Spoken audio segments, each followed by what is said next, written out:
So I want to tell you about some interesting experiences I've had over the past couple of years. So often we get focused on our own journey. Kind of like the game of Mario, we all have that Princess Peach that we are striving towards. All face challenges that sometimes cause us to stumble and constantly have the level grind of life. But as gamers, when we take a break and look around us, it's really easy to compare leaderboard scores to others. So often we say, hey, what level did you get to? And the response can go either of two ways. One, it's a match made in nerd heaven. You're sharing tips, insights, stories of challenges overcome, kind of like a social interaction filled with empathy, understanding, and growth. Or two is when all your friends have made it past Bowser's Castle and you haven't even made it past the first underground level. So how far did you make it, Nick? They say, staring into your soul. And in creeps that glorious feeling of social pressure. And you decide to save face.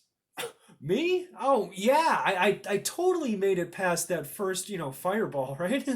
I mean, who doesn't make it past that? The social expectation to embody your leaderboard score is impossible. And this is the same with social media. Whether it's Facebook, Instagram, YouTube, everyone is just projecting their leaderboard versions of themselves every single day. And it's easy to start comparing your life to those unrealistic expectations, to start comparing your life to someone else's standard. And I really struggle with this, comparing others' life journey with my own, right? Like, how do I stack up? Am I graduating on time, or am I on track to get a job? Or the oh so common, oh man, all my friends are getting married and starting families, but I'm still a bachelor, so when we all hang out, they talk about real world responsibilities. Like, as if my bi monthly board game and pizza night isn't as equivalent to rearing a child. I mean, I have this urge to be accepted as normal in society, but is that really needed?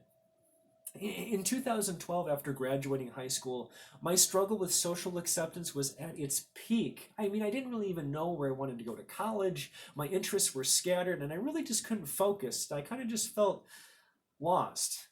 Whereas my friends, at least from the outside, all I saw was like purpose, drive, pictures of dorm rooms, education, work, and raising families. They were successful. And me, I felt like I was late for life, like a perpetually late homework assignment. I was late for the societal milestones I defined for myself. My mother, being the all knowing superhero that she is, knew what I was going through and suggested a late night trip to visit a local college would maybe cheer me up. So off we went, late at night and driving down a calm, open highway. She said something I'll never forget. Everything is going to be just fine. Everything is going to be just fine. And as the last syllable kind of floated away from her mouth, the world began to spin. And this guttural scream from the driver's side window sort of deafened my ear, and all of a sudden I realized we stopped moving. All of a sudden the wide open road was now a forest of trees and tall grass, and my mom and I were covered in blood. After being pried out of the car and placed on a stretcher, I then learned that we were hit by a drunk driver going 80 to 100 miles an hour. And luckily, we escaped with severe head trauma, PTSD, and my mother with some hip complications. But at that time, as a poor single-parent family, we didn't really have health insurance. So after being taken to the campus hospital, we made a plan to have all our treatments be there. We planned to set appointments every day and reside at reduced rate hotels and maintain continuity of care. We planned that I'd apply to the local college while working on the legal case. But like a naive 18-year-old who pays for hotels with his debit card, those transactions sometimes come with unknown costs. One hotel forgot we were under hospital care and ended up charging us full price. And with weeks worth of hospital appointments scheduled and no money, we were kicked out. We were officially homeless. And there I stood, facing the hotel that evicted us, clutching assorted bags salvaged from our once recognizable car, and waiting for a bus to take us, I don't know, God knows where.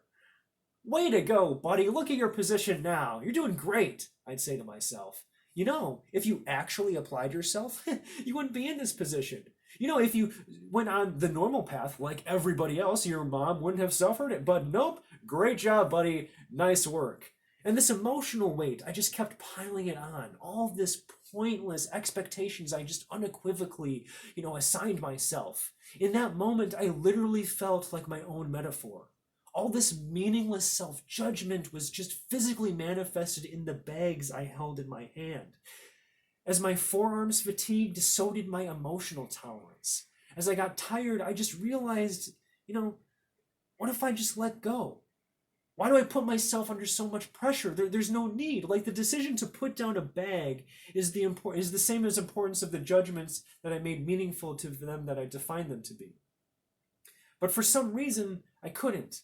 Right? I just couldn't let go. And as that bus arrived, I stepped into a world unknown and a future much more uncertain. 1 week later. Now, being homeless for 1 week is actually not that bad, especially in a college town. Sure, you smell strange or dog-tired and kind of a mix of dehydrated and hungry at the same time, but really, if you think about it, you're kind of getting the fraternity party experience minus the tuition fee. Even the hazing is included too, because depending on your state and location, it's illegal to fall asleep under public benches past a specific time. Homeless during the summer? No problem, I said. I'll sleep under the stars, pretend it's like Boy Scouts. Just replace the forest with concrete and the majestic sound of owls with the cheering sounds of drunk college students who've turned 21. Perfect. As my mom and I found a suitable park bench to rest and drift off asleep, I felt a very firm but decisive nudge, followed by the sounds of radio chatter. "Excuse me, sir, you two are going to have to move. If you don't comply, I'm going to have to write you a ticket," said a policeman with about the same conviction as if you ran a red light at an intersection. "A ticket? For sleeping on a bench?" "Yes, sir," he confirmed.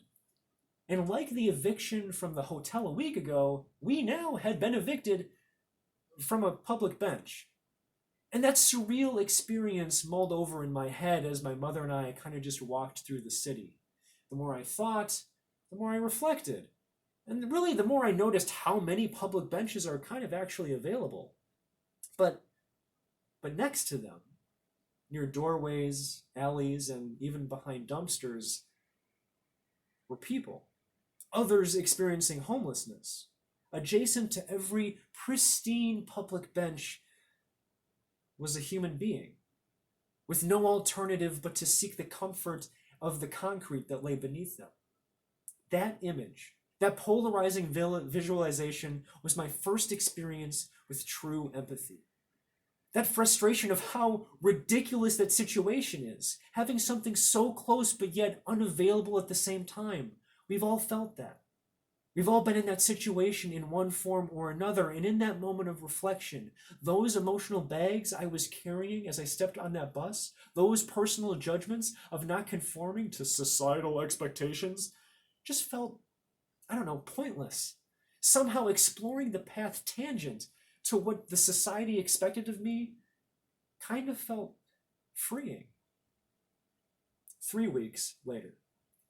As the weeks progressed, the sea of anonymous faces I passed as I walked through the streets at night became familiar. I learned that some people choose a life of homelessness. They showed me that living this way is sort of sometimes a nocturnal experience. Since sleeping at night in public was forbidden, we'd always find ways to occupy our time during the night, but by 7 a.m., it soon became societally acceptable to either take a nap on the grass or even relax near a beach. We even met a man suffering from schizophrenia who called himself Jesus. One day, he firmly placed his hand on my shoulder, looked me right in the eye, and said, "I am Jesus, and I've come to take you home." I stammered. "No, Mr. Jesus, there's much good work for me to do here. In fact, your dad actually came to me in a dream one time and told me I should stay here on Earth just a little bit longer. I said carefully. Then suddenly, with a wave of his hand, he said, "Very well, but now I must tell you about my day's journey." And through his stories, I learned about a local church who was looking after him.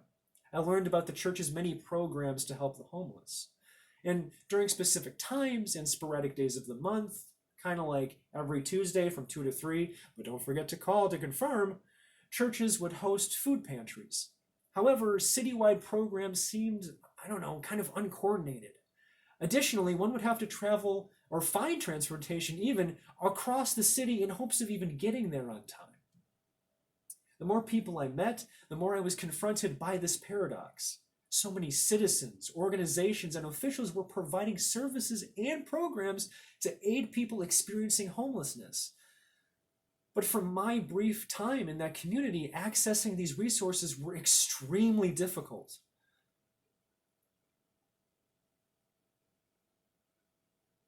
It either required one to travel many miles across the city, or even just have a personal Gantt chart just to coordinate deadlines, availability, and locations. Like the pristine bench that's an arm's reach away but inaccessible, so was a clear path to these programs. My experience during the summer of 2012 has redefined how much I approach life and problem solving. And that method starts and ends with empathy. It took a car crash and experiencing homelessness for me to realize that chasing societal depictions of an ideal life is really kind of just pointless. Everyone has a unique experience, specific struggles, and alternative perspectives, and it's those differences that enrich our community. And although there may be wonderful programs to help people who are experiencing homelessness, personal empathy is needed to increase that accessibility to reach those who need them the most. However, I also feel that empathy is becoming a buzzword, kind of a marketing term like organic or big data or AI. It's in its ubiquity, kind of meaning how widespread it is, we may lose sight of the word's intent. I feel we need to use the word genuinely and the action liberally. As University Innovation Fellows and just general global community, the word empathy in its purest sense has the power to bring insight, reflection, and understanding to the most complex of issues. So I want to leave you with this. How might we use empathy as an action and not just a catchphrase? Thank you.